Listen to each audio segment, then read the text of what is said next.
koalisi yang dibentuk oleh Partai Nasdem, PKS dan Demokrat ini ternyata bukan malah tambah solid, tapi justru saling berbalas pantun, saling menyindir, saling menohok, saling menjatuhkan.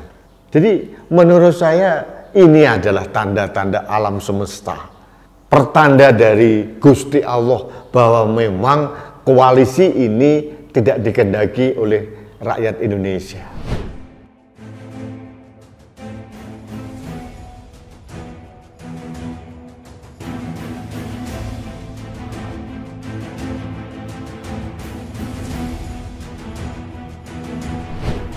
Halo sahabat Indonesia, kita bertemu kembali dalam Opini Rudy edisi hari Minggu hari ini, tanggal 11 Juni tahun 2023. Sahabat Indonesia, ada yang menarik beberapa hari terakhir ini, yaitu edisi atau drama berbalas pantun antara elit Partai Demokrat dengan elit Partai Nasdem.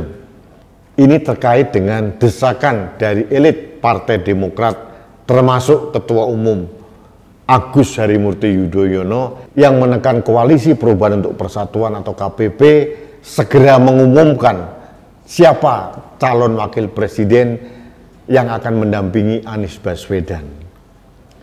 Alih-alih mendapatkan respon positif dari Partai Nasdem, yang terjadi justru disindir dengan keras oleh Partai Nasdem bahwa desakan kubu Partai Demokrat ini hanya sekedar ingin supaya AHY yang ditunjuk menjadi calon wakil presiden dari Anies Baswedan. Dan balas pantun di antara keduanya ini terus berjalan sampai sekarang. Apa yang kita nikmati dari perseteruan dua partai yang katanya sedang membangun koalisi ini?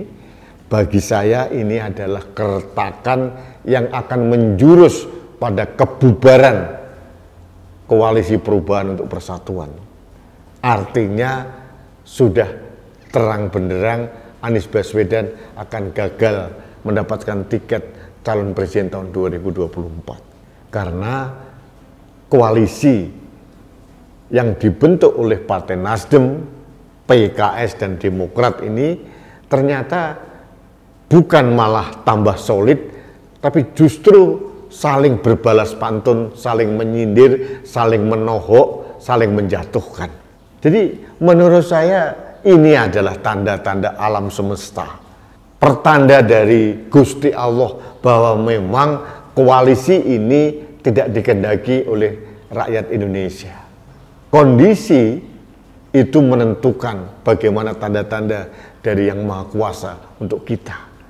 Dan kondisi perseteruan di antara Partai Demokrat dan Partai Nasdem ini menurut saya adalah tanda yang nyata, retak menuju bubar dari Koalisi Perubahan untuk Persatuan.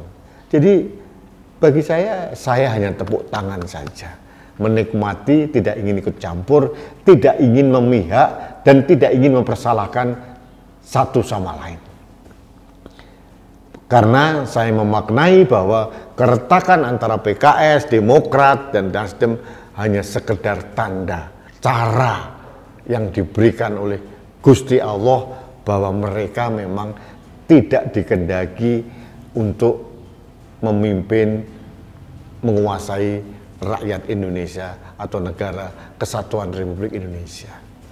Jadi saya tidak ingin terlalu detail memberikan analisis secara politik, karena bagi saya sudah terang benderang soliditas di antara mereka itu menjadi PR yang besar, dan itu bukan sekali dua kali saya katakan, berulang kali saya sampaikan bahwa koalisi ini adalah koalisi yang seperti kawin paksa, tidak ada keikhlasan, tidak ada kerelaan.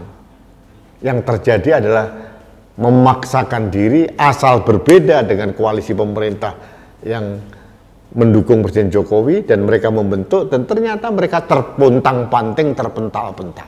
Jadi saya hanya menikmati. Saya ingin mengajak rakyat Indonesia untuk menikmati drama berbalas pantun di antara elit-elit Partai Demokrat, Partai Nasdem maupun PKS. Karena sebetulnya sederhananya kalau saya maknai, Ini adalah tanda nyata dari Tuhan. Siapa yang boleh memimpin Indonesia, siapa yang tidak dikehendaki oleh Tuhan. Ini tanda-tanda yang saya baca. Dan menurut saya, calon yang diusung oleh koalisi perubahan ini memang menurut saya tidak dikehendaki oleh Tuhan untuk memimpin bangsa Indonesia. Karena apa? Berpotensi destruktif yang justru kontraproduktif bagi kemajuan masyarakat Indonesia. Itu yang saya maknai. Jadi kita nikmati saja perseteruan di antara mereka. Kita tunggu saja episode berikutnya, babak berikutnya, siapa yang di antara mereka saling berbalas pantun di ruang publik dan rakyat Indonesia hanya sekedar menempatkan mereka sebagai hiburan. Hiburan menjelang Pilpres 2024 yang kemungkinan besar tidak terbentuk yang namanya koalisi perubahan untuk persatuan. Jadi sahabat Indonesia, kita santai saja di hari Minggu ini menikmati perseteruan di antara mereka, dan kita tahu persis bahwa Tuhan ini tahu tapi menunggu saat yang tepat untuk menentukan. Memilih seorang pemimpin atau presiden itu tidak semata-mata hanya rakyat yang menentukan, tapi saya meyakini pasti ada campur tangan Tuhan di dalamnya. Itu keyakinan saya. Baik, sahabat Indonesia, terima kasih Anda telah mengikuti Opini Rudi. Kita bertemu kembali dalam Opini Rudi selanjutnya. Salam satu Indonesia, salam Pancasila, salam Indonesia damai. Saya Rudi S. Kamri.